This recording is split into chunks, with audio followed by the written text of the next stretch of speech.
diberi kehidupan untuk meneruskan tanggungjawab kita sebagai hamba Allah Subhanahu Wa Taala di muka bumi Allah Subhanahu Wa Taala ini. Jadi alhamdulillah kita bersyukur, sangat-sangat bersyukur dengan apa yang Allah Taala berikan kepada kita di saat rakan-rakan kita ataupun saudara mara kita yang dijangkiti dengan wabak yang membawa maut ini. Alhamdulillah kita doakan supaya rakan-rakan saudara-saudara kita yang dijangkiti dapat sembuh seperti sedia kala. Jadi itulah kena bersyukur sungguh-sungguh lah. Okay, cara kita bersyukur melaksanakan apa yang Allah Ta'ala perintahkan kepada kita dan menjauhi segala larangannya. Okay, macam sekarang ni kita nak nak berhari raya korban kan. Jadi kita banyakkan puasa kita 10 hari raya ni, banyakkan puasa, kita banyakkan zikir, kita banyakkan qiyamul lail kita. Mudah-mudahan Allah Ta'ala merahmati kita semua dan kita menjadi hamba Allah Ta'ala yang bersyukur. Okey Aidit, baca doa sikit.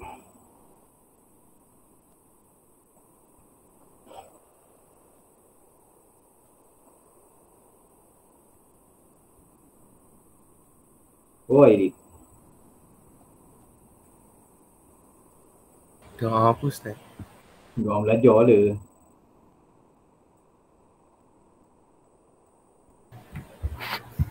Bismillahirrahmanirrahim. Rabbi shrahli sadri wa yassir li amri wahlul 'uqdatam min lisani yafqahu qawli. Allahumma iftah alaina hikmataka wa anshur alaina min hazaimi rahmatika ya arhamar rahimin. Rabbana atina fid dunya hasanah wa fil akhirati hasanah wa qina azabannar. Amin ya rabbal alamin. Okay, alhamdulillah. Jadi hari ini kita akan sentuh ataupun bincangkan tajuk yang daripada bidang ibadah tentang qiyamul lail. Okey, tentang qiyamul lail. Ya.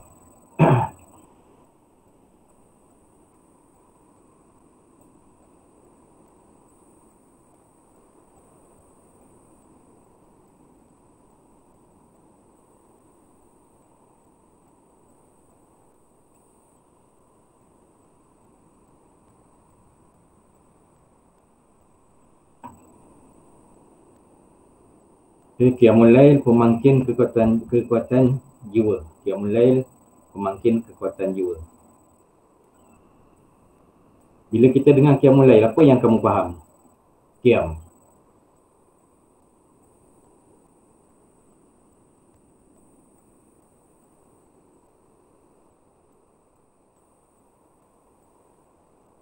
Apa yang kamu faham dengan perkataan qiyamul lail?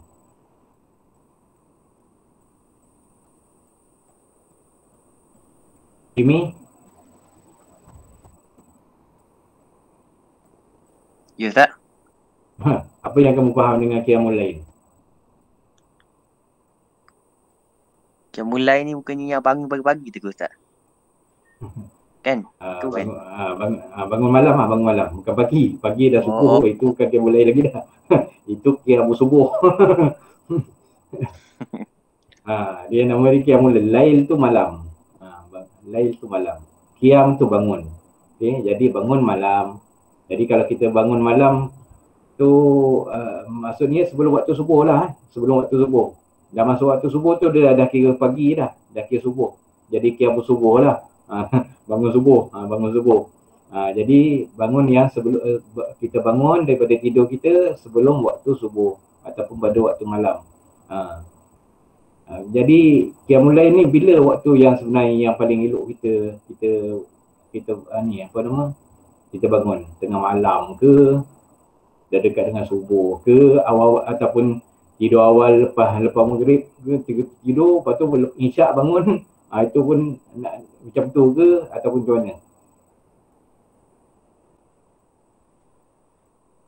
Bangun pukul 3, lebih kurang dalam pukul 3 gitu Ustaz kan? 3.30 boleh? Lebih kurang dalam pukul 3, pukul 3, 3.30, ataupun kalau rasa nak lewat sikit pun boleh dalam pukul 4, 4.30 ataupun pukul 5. Jadi itu waktu yang terbaik. Okey. Waktu yang terbaik sebenarnya dia adalah di 1/3 akhir malam. 1/3 akhir malam. Okey, macam mana kira 1/3 akhir malam ni? Okey, sekarang ni kita maghrib pukul apa? Lebih kurang 7.20. lebih kurang 7.20 lah kan. Okey, 7.20 maghrib. Kita waktu subuh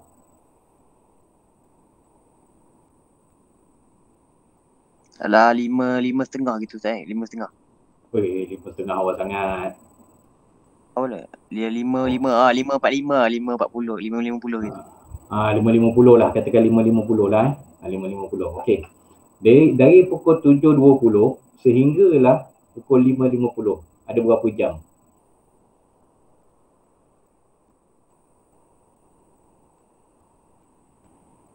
Dalam Daripada- sejam lebih. Ha?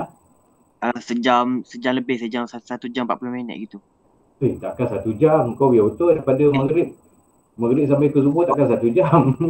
Kan daripada pukul 3, daripada mau subuh.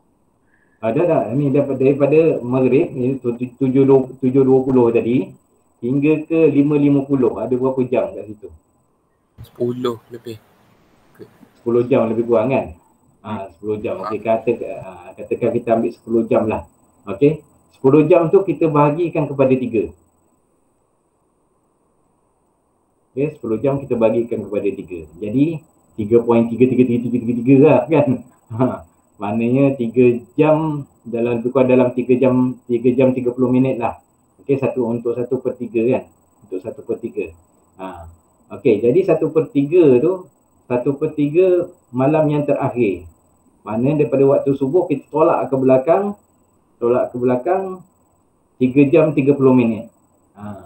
Jadi kita dapatlah waktu dia, iaitu lebih kurang dalam pukul 3, lebih kurang macam tu lah kan, dalam pukul 3 lah. Dalam lebih kurang pukul 3. Maknanya waktu yang terbaik, yang afdal untuk kita qiyamul lail ataupun waktu yang dimustajabkan doa. Okey, dimustajabkan doa pada 1/3 yang terakhir dalam waktu malam.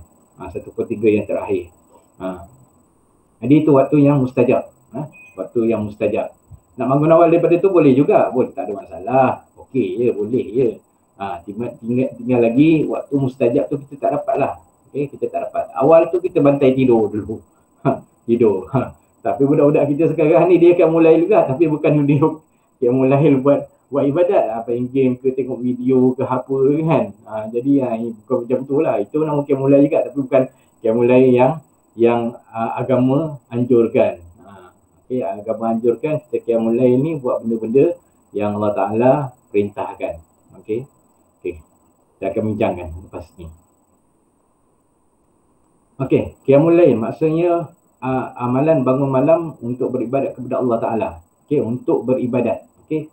Ibadat tu seperti solat tahajud. Solat tahajud tu contoh dia lah. Banyak lagi solat-solat yang kita boleh laksanakan pada waktu malam ni. Solat tahajud boleh, solat taubat boleh, solat solat hajat, solat tasbih. Tapi tak adalah solat duha kan. Solat duha pada waktu duha lah. Tak adalah solat duha kat situ. Dia ada solat-solat yang sebegitu. Solat tahajud, solat hajat, solat tasbih, solat taubat. Itu yang disunatkan. Okey, membaca Al-Quran.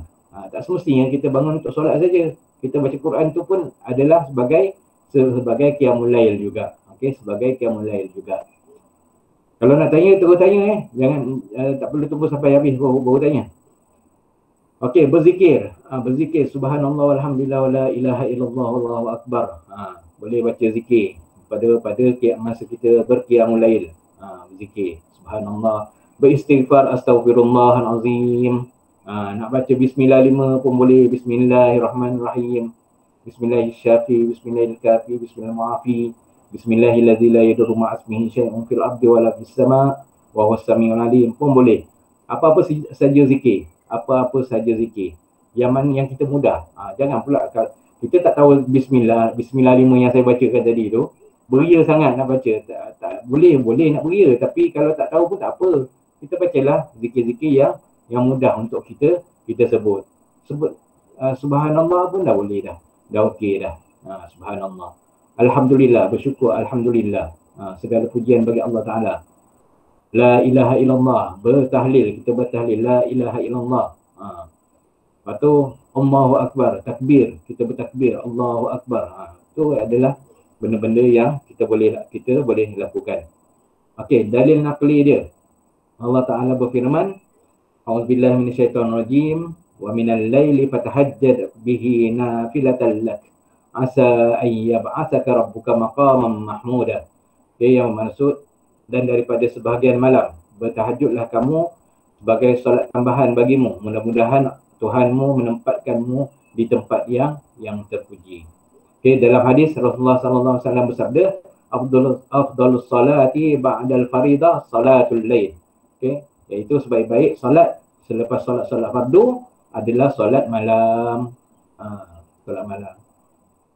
Sebenarnya kalau kita sebenarnya mudah aja kalau kita nak laksanakan qiyamul lail ni. Kalau kita cuma kena bangun awal sikit lah. Kena bangun awal sikit kan. Sekarang ni subuh lebih kurang dalam 5.50. Kurang-kurang pukul 5.30 kita dah bangun dah. 5.30 minum air kosong, lepas tu gosok gigi, ambil uduk, lebih kurang dalam 10 minit kan. Ada baki 10 minit lagi. 10 minit tu kita boleh manfaatkan. Antara 5.40 hingga pukul 5.50 tu kita boleh manfaatkan buat sembahyang 2 rakaat ke, kalau sempat 4 rakaat kita buat 4 rakaat. Dan berdoa. Itu pun kita dah dikira sebagai qiyamul lail. Tak semestinya kau orang bangun pukul 3 pagi. Tak semestinya. Bangun pukul 5 pagi pun dah boleh dah. 5.30 pun boleh lagi, sempat lagi untuk kita berqiyamul lail. Benda mudah aja. Dan tak semestinya kena buat program dekat surau baru kita berqiyamul lail, tak semestinya. Benda-benda sunat ni sebenarnya digalakkan kita buat dekat rumah. Kita hidupkan rumah kita dengan amalan macam ni. Benda mudah. Tinggal lagi kadang-kadang kita rasa susah bila kita terfikir kena bangun awal sangat pukul 3 pagi, mata tengah ngantuk, tidur pula dah lewat kan. Katakan pukul 12, pukul 3 nak bangun baru 3 jam je tidur. Dah tentulah susah nak bangun. Sebab awal sangat. Lepas tu tidur pun lewat. Jadi kalau kita bangun pukul 5 tu dah kira sedang elok dah. Dan kita mampu untuk buat sebenarnya. Tak payah, jangan fikir kita nak buat sampai 20 rakaat ke ataupun 10 rakaat ke. Mana yang dapat lah. Kalau kita dapat 2 rakaat, 2 rakaat. Kalau kita dapat 4 rakaat, 4 rakaat. Kita buat benda tu. Okey. Yang penting buat. Okey. Seterusnya amalan semasa berqiyamul lail. Okey. Amalan semasa berqiyamul lail. Okey, mula bangun dia. Okey, dah selesai ambil wuduk apa semua, buat solat tahajud 2 rakaat. Okey, solat tahajud 2 rakaat. Solat-solat sunat ni yang sebenarnya dia adalah berdasarkan apa yang kita niat. Apa kita nak niat solat apa? Okey, katakanlah kita niat solat tahajud. Solat sunat ni 2 rakaat sahaja. Kecuali solat solat witir. Solat witir sama ada kita buat 1 ataupun 3 ataupun 5. Itu solat witir. Sebab dia witir, ganjil. Nama witir tu ganjil maksud dia. Jadi kalau solat sunat ni tengok kita niat apa. Kalau kita niat solat tahajud lah. Apa bacaan dia? Terpulang kepada kita apa yang kita hafal. Nak baca Fatihah saja pun boleh, tak ada masalah. Kalau tak hafal surah-surahnya lah, tapi cuma bila tak baca surah lain lepas surah Fatihah tu, pahala sunatnya tak ada lah. Kurang lah kan. Kurang lah pahala sunatnya. Dapat yang wajib je lah. Baca Fatihah tu rukun. Jadi kalau tak baca surah lain pun boleh, cuma tak dapatlah pahala sunat. Nak bantai baca Qul huwallahu ahad daripada kalau katakan sembahyang 10 rakaat kau dah bantai qul huwallahu ahad pun boleh, tak ada masalah. Yang mana senang. Waratil Quran tartila. Baca apa yang kita mampu. Baca dengan baik, dengan bacaan yang baik. Apa nama tu, lagi apa lagi? Kalau ada nak tanya. Lepas solat tahajud. Okey, lepas solat tahajud engkau nak solat apa? Nak solat hajat. Solat hajat 2 rakaat. Nabi kata, bila kamu berhajatkan sesuatu, maka buatlah solat 2 rakaat. Kau berhajat untuk apa? Boleh dapat keputusan cemerlang dalam peksa. Niat dah terniat macam tu. Solat 2 rakaat. Okey, solat 2 rakaat. Kau nak dapat duit, nak dapat duit dah pula kan. Nak murah rezeki. Bayang 2 rakaat. InsyaAllah Allah Ta'ala akan makbulkan pada waktu yang dimustajabkan ataupun waktu yang Allah Ta'ala terima, mudah terima permintaan hamba-hamba dia. Okay. Lepas solat hajat, nak solat apa? Solat taubat. Sebab rasa dosa ni banyak sangat. Buat solat taubat. Lagi apa lagi? Kalau terasa taradud ataupun kita rasa was-was nak contohnya lah, hari ni nak pergi, hari ni rasa macam nak ke Kuantan tapi tak pasti lagi nak pergi ke tidak. Buat solat istikharah. Istikharah. Jangan ingat istikharah ni nak kahwin ni ke. Jangan ingat istikharah untuk ke. Istikharah ni macam-macam. Bila engkau orang lepas SPM, okey, engkau dapat tawaran, UM panggil, Quipsas panggil, UMP panggil. Nak pergi mana satu ni? Nak pergi mana satu? Semua bagus-bagus, semua benda bidang yang kita nak semua ditawarkan. Macam mana kita nak buat keputusan? Kita tak tahu nak buat keputusan macam mana. Okey, jadi kita buat solat istikharah. Buat solat istikharah.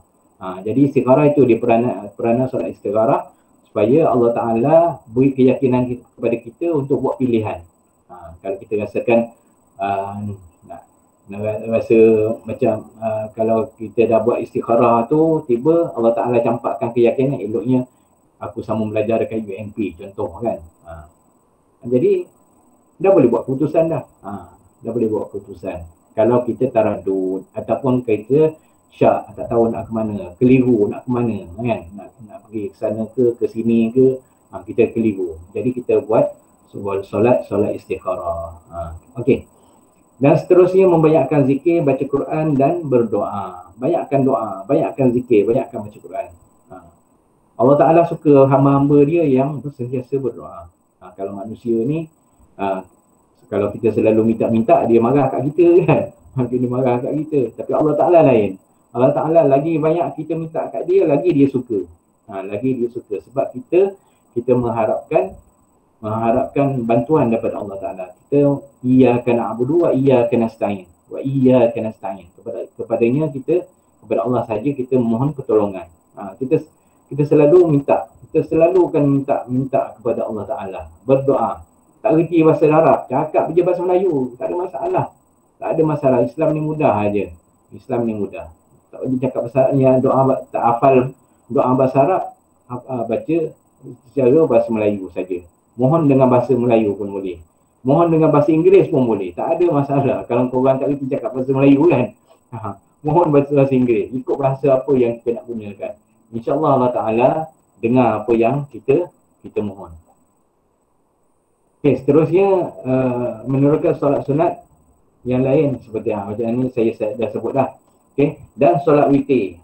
Okay. Dan solat witir. Okay. Solat witir ni dia penghabisan.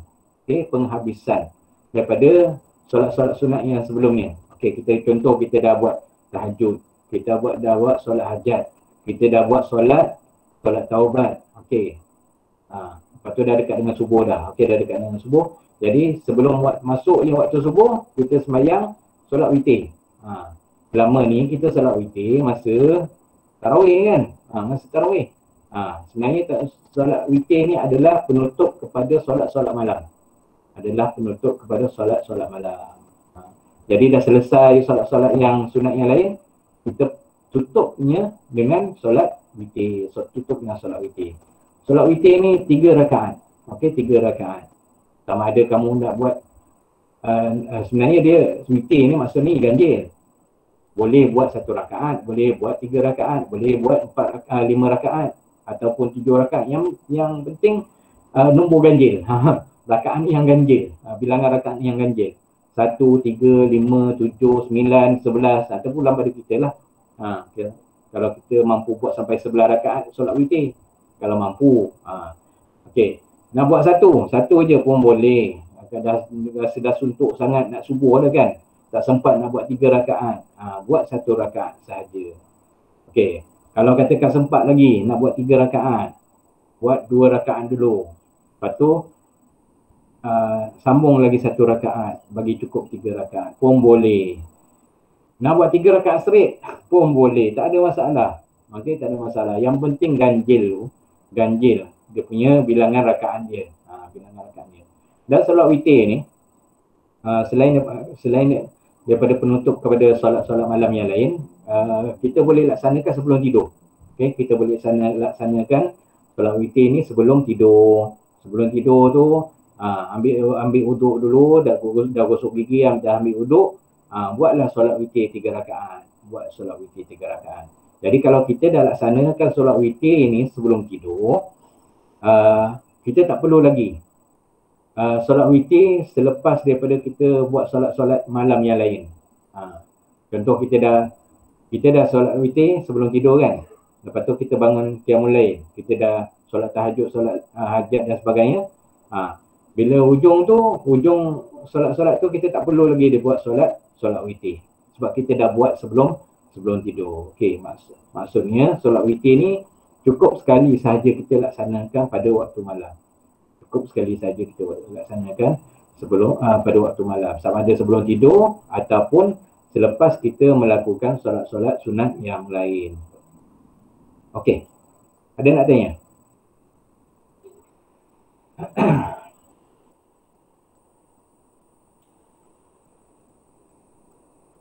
Okey, ini yang kalau yang biasa Rasulullah SAW laksanakan lah.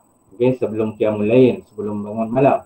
Okey, antaranya memandang ke langit sambil membaca ayat 190 ayat surah Al-Imran.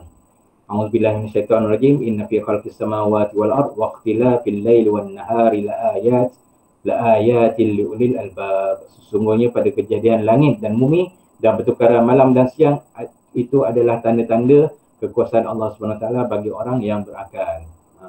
Lepas tu bersugi ataupun gosok gigi. Sebelum qiyamul lail itu gosoklah gigi dulu kan.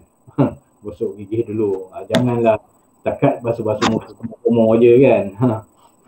Kawan-kawan, kita bersihkan mulut kita. Bila kita tidur ni sebenarnya banyak bakteria yang duduk berkumpul dalam mulut kita kan. Jadi eloknya kita gosoklah gigi dulu. Tapi sebelum gosok gigi tu, ini nasihat daripada saya lah. Okey, betul. Betul. Sebelum kita gosok gigi dulu, eloknya kita minum air sejuk segelas dulu. Okey. Kita minum air sejuk, air masak putih tu. Kita minum segelas sebelum kita gosok gigi. Seeloknya sebelum kita gosok gigi. Dah gosok gigi tu boleh juga, tapi dia punya khasiat dia kurang. Jadi kalau sebelum gosok gigi dengan air liur basi kita tu kita minum kali dengan air masak, dia ada kesan pada kesihatan tubuh badan kita dengan kita beramalkan macam tu lah. Ada orang kata itu ketua awet muda kan, awet muda.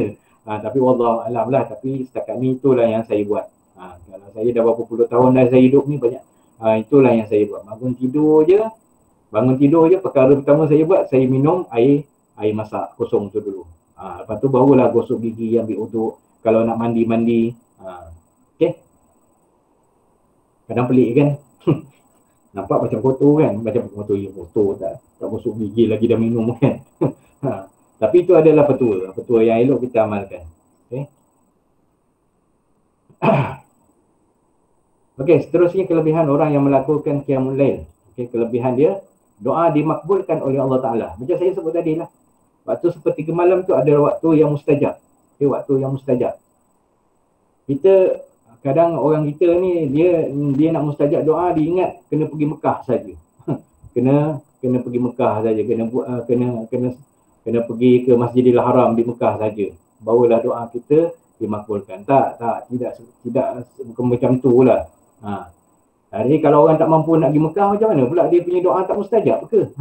Jadi Allah Ta'ala dengan rahmat Allah Ta'ala beri peluang kepada orang yang tak mampu untuk pergi Mekah ni, untuk ada masa yang dimustajabkan, iaitu di sepertiga akhir malam. Bila kita qiyamul lail, kita berdoa, waktu itu, masa itu adalah waktu yang dimustajabkan oleh Allah SWT. Memberi ketenangan kepada jiwa. Orang yang biasa melakukan qiyamul lail ni, insya-Allah Allah Ta'ala beri ketenangan. Dalam musim-musim pandemik ni kan, macam-macam masalah yang yang masyarakat kita hadapi kan. Kalau kita ada masalah, kita rasa buntu, kita rasa kemurungan apa semua, jadi kita lakukan qiyamul lail. Kita mengadulah kepada Allah Subhanahu Wa Taala. Jangan asyik mengadu pada manusia saja. Bukan tak boleh mengadu pada manusia, boleh. Tapi biar juga kita balance kan, kita imbangkan dengan mengadu kepada Allah Subhanahu Wa Taala. Kita rasa tertekan kan, musim-musim Covid ni kita rasa tertekan kan. Duduk terperak kat rumah, tak boleh nak ke mana-mana. Macam saya nak balik kampung pun tak boleh kan. Jadi kita nak tenangkan jiwa itulah dengan cara kita berqiyamul lail. Kita banyakkan zikir, kita banyakkan solat sunat, kita banyakkan bacaan Al-Quran. InsyaAllah Allah Ta'ala akan capakkan ketenangan dalam jiwa kita. Okey. Ada nak tanya ke tadi? Tak ada ni? Ada. Okey. Kita teruskan lagi. Okey, seterusnya meningkatkan khusyuk ketika beribadat kepada Allah SWT. Waktu pagi ni sebelum subuh ni kan waktu yang hening kan. Masa orang lain tengah tidur kan, tengah syok tidur kan. Berdengkur-dengkur kan, macam-macam bunyi kan. Okey. Jadi masa ni adalah masa yang terlalu tenang. Memang setenang-tenangnya. Masa yang hening kan, Okey, jadi bila kita melaksanakan, kita menunaikan solat sunat pada waktu itu, kita akan rasa khusyuk. Kita akan rasa dekat dengan Allah SWT, rapat dengan Allah SWT. Sebab antara kita dengan Allah Ta'ala saja masa tu. Orang lain tengah syok tidur kan. Kita dah bangun, kita sembahyang. Jadi kita akan rasa seronoknya beribadat kepada Allah SWT. Sebab antara kita dengan Allah Ta'ala saja. Apa yang bila kita sujud, kita terasa kita ni sujud di hadapan Allah SWT. Walaupun bukan ada Allah Ta'ala depan kita, tidak. Tapi kita dapat rasakan begitu rapatnya kita dengan Allah Subhanahu Wa Taala. Okey, memperolehi balasan syurga di akhirat. Ini kita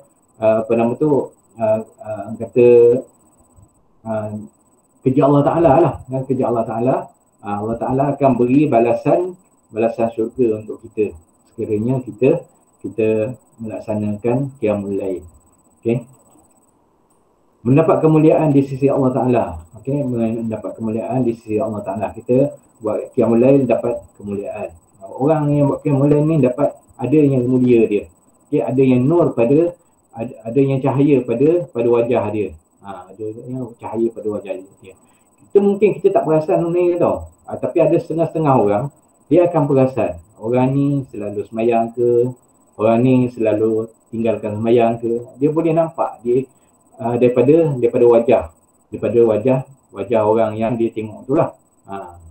Jadi kalau kita ni jenis selalu semayang, tak tinggalkan semayang, kita banyakkan solat-solat sunat pula. Jadi kita orang alim ni dia akan tengok dia ni memang ada cahaya pada muka dia, pada wajah dia. Tapi kalau kita selalu tinggalkan semayang, lepas tu solat sunat jauh sekali tak buat pula, memanglah nampak berkeruh ke muka dia kan, sebab apa? Tak ada cahaya, tak ada nur. Okey, tak ada nur. Okey. Dan menjadi hamba Allah Ta'ala yang bersyukur. Cara kita nak bersyukur itulah cara dia. Tak semestinya kita bukan setakat kita sebut subhanallah saja. Bila kita berqiyamul lail itu pun adalah tanda kita bersyukur kepada Allah Ta'ala.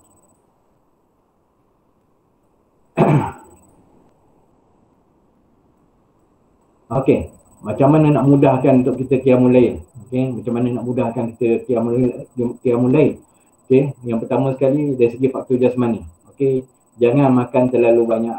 Okey, jangan terlalu banyak makan ataupun tidak makan terlalu banyak. Ikutlah ayat kau macam mana nak faham. Okey. Jadi waktu malam tu jangan makan. Jangan terlalu makan banyak-banyak lah. Okey. Kalau macam saya sekarang ni ataupun family saya lah, sekarang ni malam memang tak makan dah. Last kali makan pukul 4 petang. Last kali makan pukul 4 petang. Lepas tu tak makan lah sehinggalah ke sarapan pagi. Itu apa yang keluarga saya amalkan lah, family saya amalkan. Jadi bila kita kurang makan ni, insyaAllah kita mudah nak bangun pagi. Mudah nak bangun pagi. Kalau kita banyak makan, itu yang kadang subuh pun terlajak jadi subuh dinosaur kan. Jadi subuh gajah, orang-orang dulu kata subuh gajah. Saya beri gelaran pula subuh dinosaur. Sebab bangun subuh, waktu matahari dah terpacak dah. Matahari dah terpacak dah.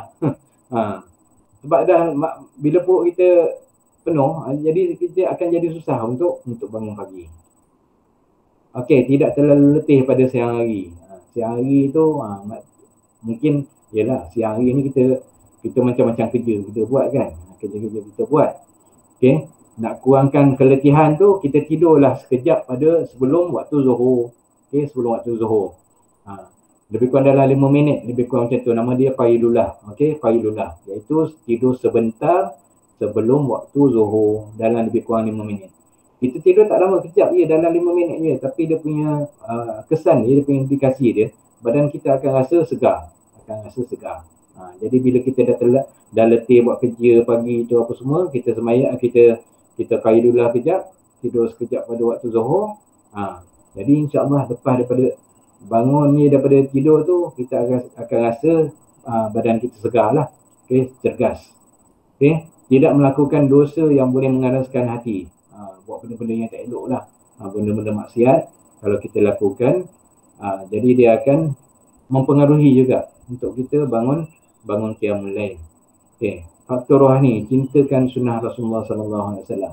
Okey, kita bangun qiyamul lail tu sebab apa? Sebab kita nak mengikut apa yang Rasulullah sallallahu alaihi wasallam buat, apa yang Nabi sallallahu alaihi wasallam buat. Nabi sallallahu alaihi wasallam suka berqiyamul lail. Jadi kita nak hidupkan sunnah, nak hidupkan cara yang Rasulullah sallallahu alaihi wasallam buat. Tu. Jadi bila kita rasa cinta dengan sunnah Rasulullah, jadi kita akan cuba untuk melaksanakan perkara tersebut. Kasih dan takut kepada Allah SWT. Okey, kita buat qiyamul lail tu sebab kita cintakan Allah Ta'ala, sebab kita kasihkan Allah Ta'ala dan kita takutkan azab daripada Allah Ta'ala. Kita ni manusia biasa, belum tahu lagi kita ni masuk ke syurga ke neraka kan. Kalau Rasulullah dulu ataupun para sahabat dan baginda dulu dah tentu dah, yang 10 orang tu dah confirm dah masuk syurga. Macam kita ni belum tentu lagi. Okey. Sebab tu kita kena doa supaya kita dimatikan dengan husnul khatimah, dengan penghabisan ataupun ajal bila kita nak dimatikan tu, kita dimatikan dalam keadaan yang baik, bukan dalam keadaan yang buruk.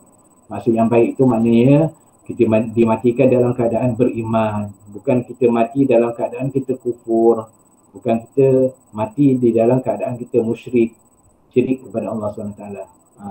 Jadi jangan ingat orang kafir tu, orang yang belum Islam tu, non Muslim tu, jangan ingat dia akan mati dalam keadaan kafir juga. Mana tahu tiba bila dia nak meninggal dunia tu, Allah Ta'ala campakkan hidayah dalam hati dia, tak sempat buat apa-apa, tak sempat nak semayang, tak sempat nak puasa, tak sempat nak keluarkan zakat, tiba dia meninggal, masuk syurga dia. Itu orang yang bukan Islam. Kalau Allah Ta'ala dah campakkan hidayah ke dalam hati dia, dia sempat mengucap kalimat syahadah aja, tak sempat nak buat semayang kan, semayang tak sempat, puasa lagi tak sempat, zakat pun sama tak sempat, haji lagi lah jauh, sekarang lagi tak sempat nak buat.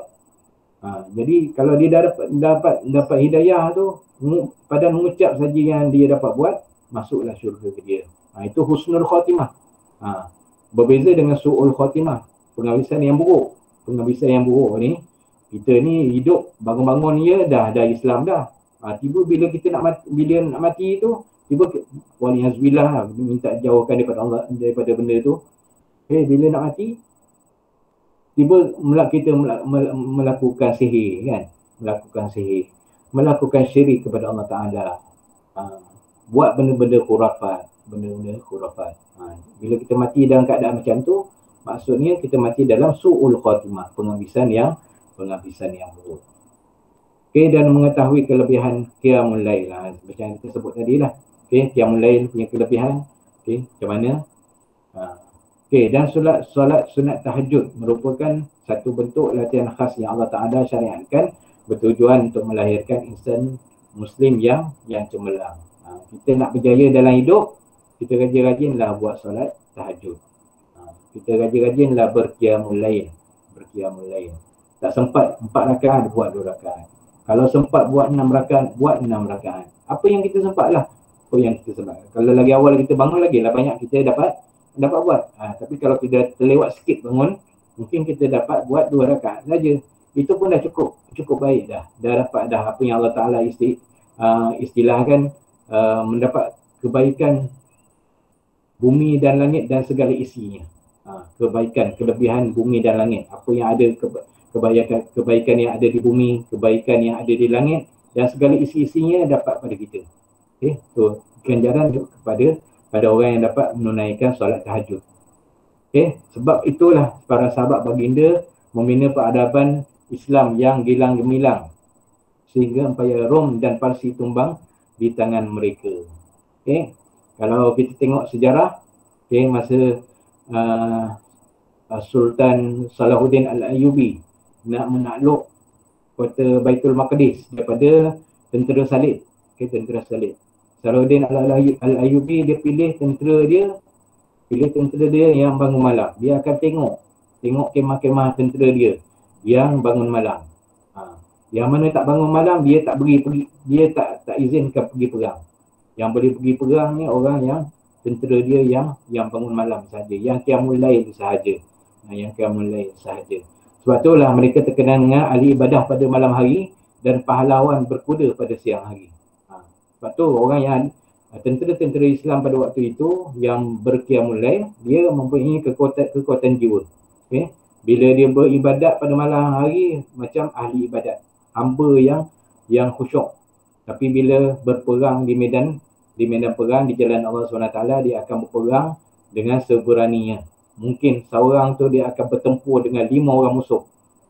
Sampai ke tahap tu kan. Maknanya seorang tentera Islam akan dia mampu berhadapan dengan 5 orang musuhnya.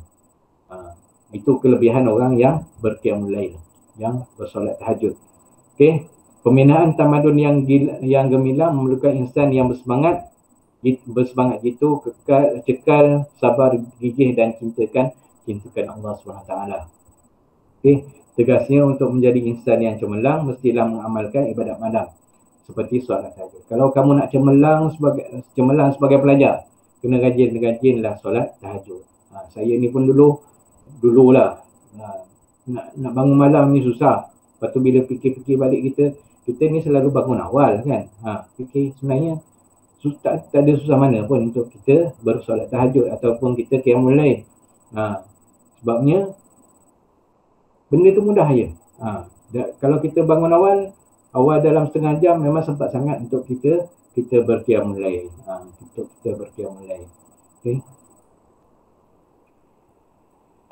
Okey, ada apa-apa nak tanya dekat ni?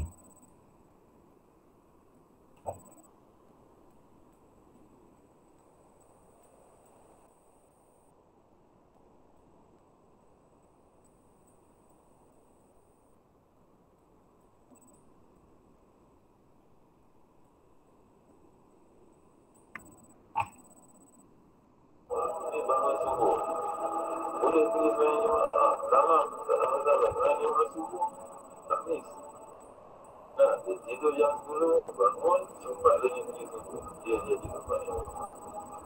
Pasal apa? Satu daripada surah Al-Jamiyah ni, dia tak ada pelan. Iaitu, malam adalah sebahagian Ini kan selain itu salib ni balik. Kalau namanya tentera ni tak bagi nilai, dia tak bagi dulu barisan. Sebab apa? Sebab apa?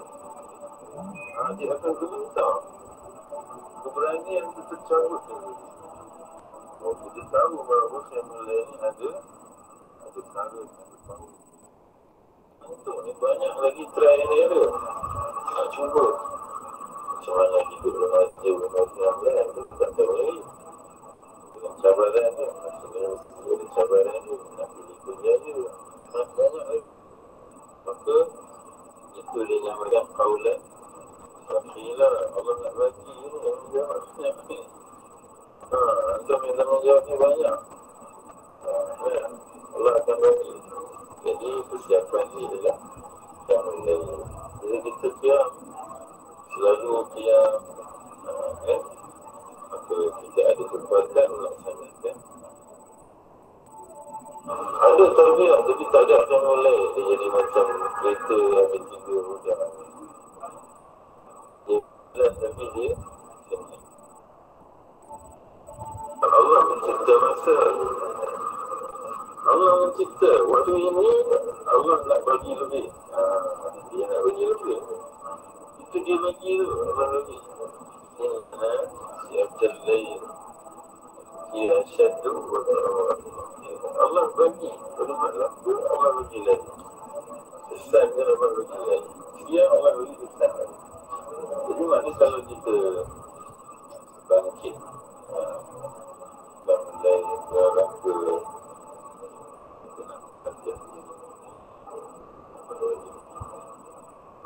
kita bangkit sambil ini mana kita nak buatkan melaksanakan Islam sebagai cara hidup.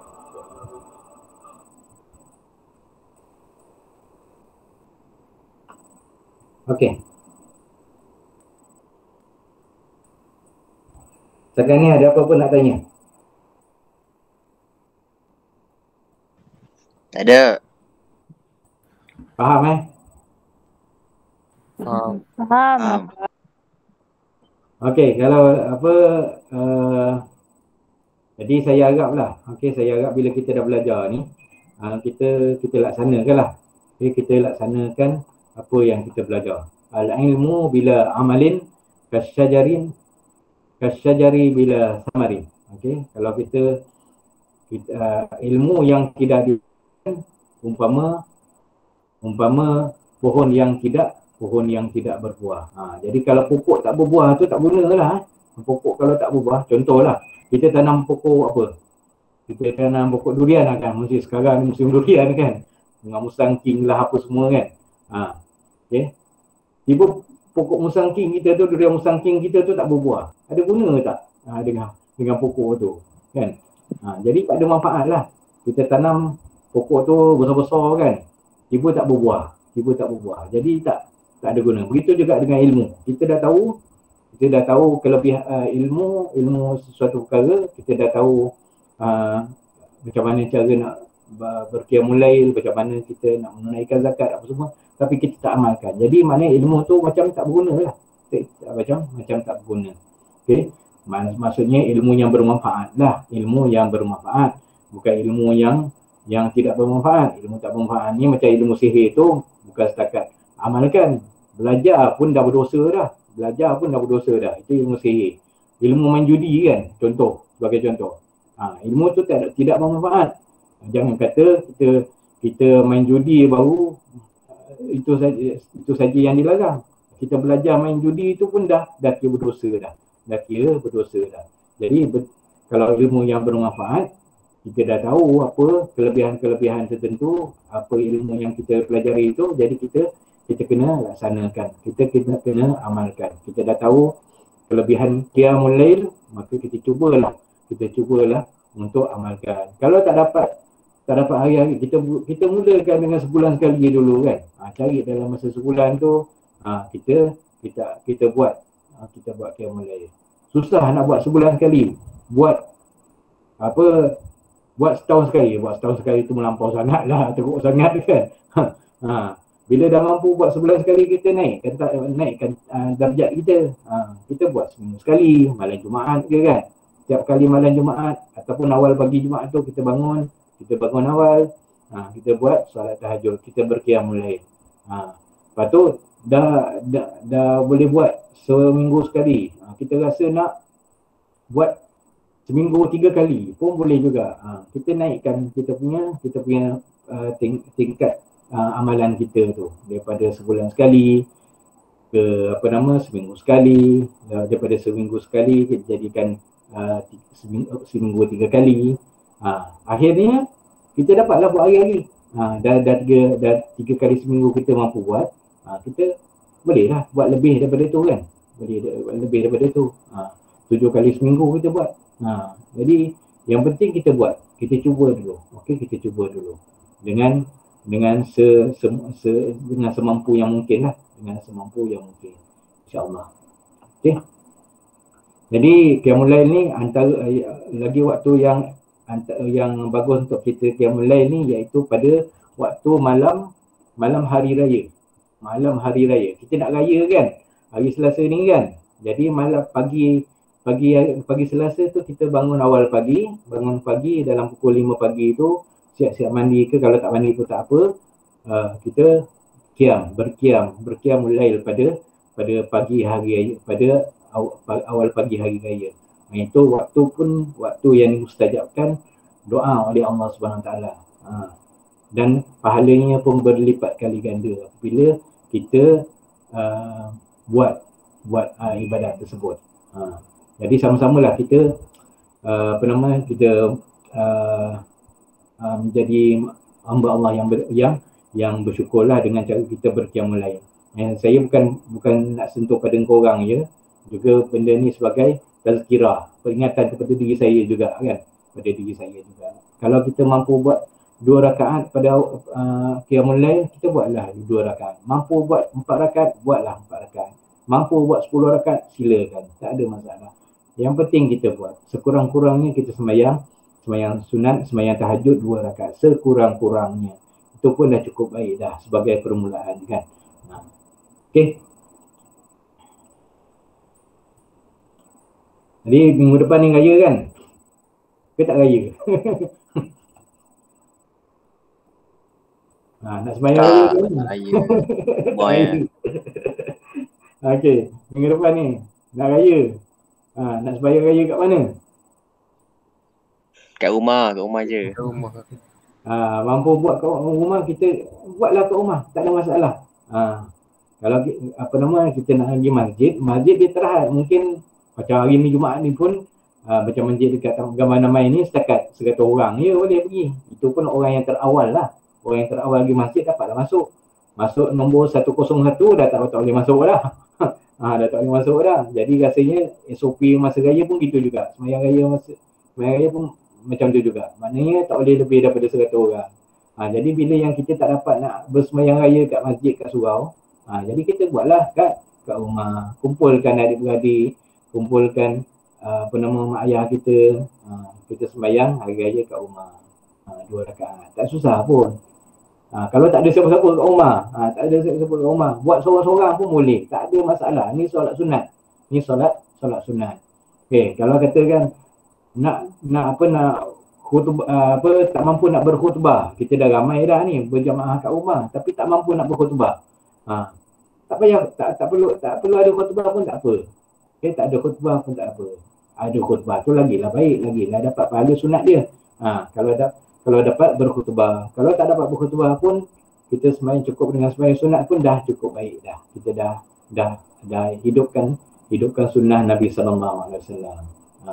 Siapa nak jadi imam? Siapa nak jadi imam? Kalau ada adik lelaki lah jadi imam. Kalau ada bapa lah jadi imam.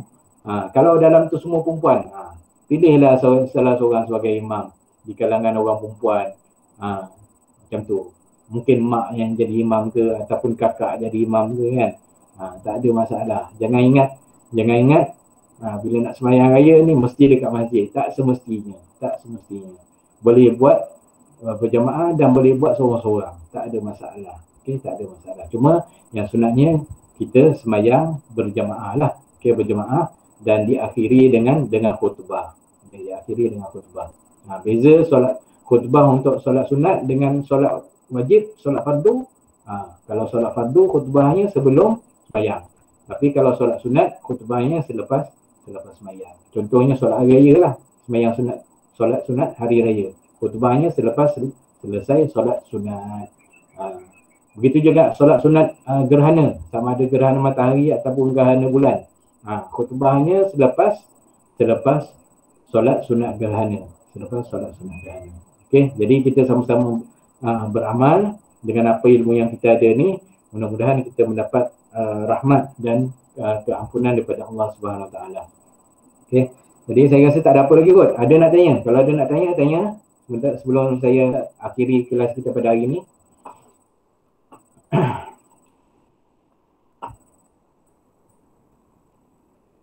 Ada? Tak ada. Tak ada Okey, kalau tak ada boleh kamu boleh buat quizzes yang disediakan atau macam biasalah postkan markah quizzes pada dekat grup kita. Okey, lepas tu begitu juga dengan soalan daripada Google Form. Okey. Dan yang terakhir sekali latihan daripada buku mesra digital kita lah, muka surat 69 dan 70. Okey, 69 70 dua muka je. Okey.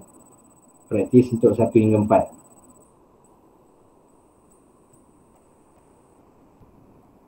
Okey, kalau tak ada apa-apa, saya rasa cukup untuk setakat ni. Mohon ampun dan maaf. Okey, minggu depan raya. Okey. Selamat menyambut Hari Raya Korban, Hari Raya Idul Adha.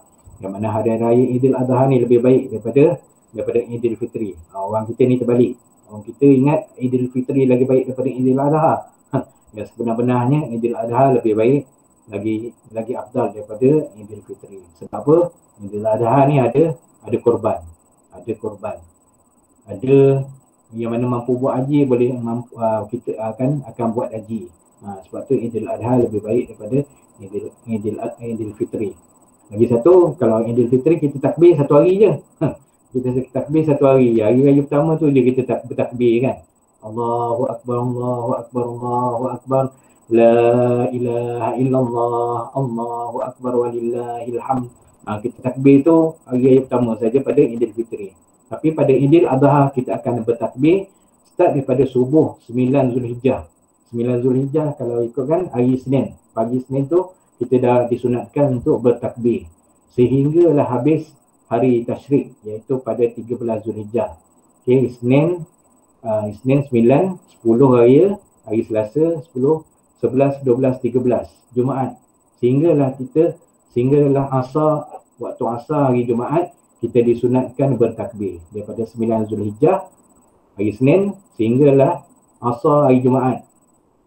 Hari 13 Zulhijjah kita disunatkan untuk bertakbir. Lepas sembahyang bertakbir. Allahu Akbar, Allahu Akbar, Allahu Akbar. La ilaha illallah, Allahu Akbar walillahil hamd. Kita takbir lepas sembahyang tu. Banyakkan tasbih. Banyakkan takbir, tasbih, tahmid dan tahlil pada hari raya dan pada hari-hari tasyrik. Wallahu alam. Okey. Assalamualaikum warahmatullahi wabarakatuh. Okey, terima kasih kepada semua atas kehadiran. Kamu kejap nak ambil gambar sekejap.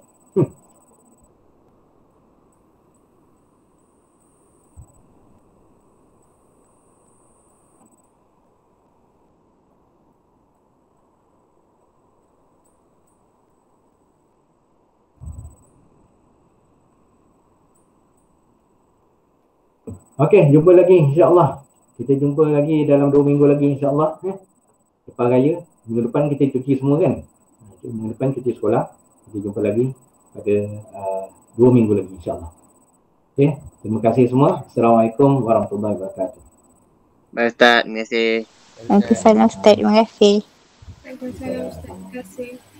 Waalaikumsalam Ustaz, terima kasih. Sama-sama.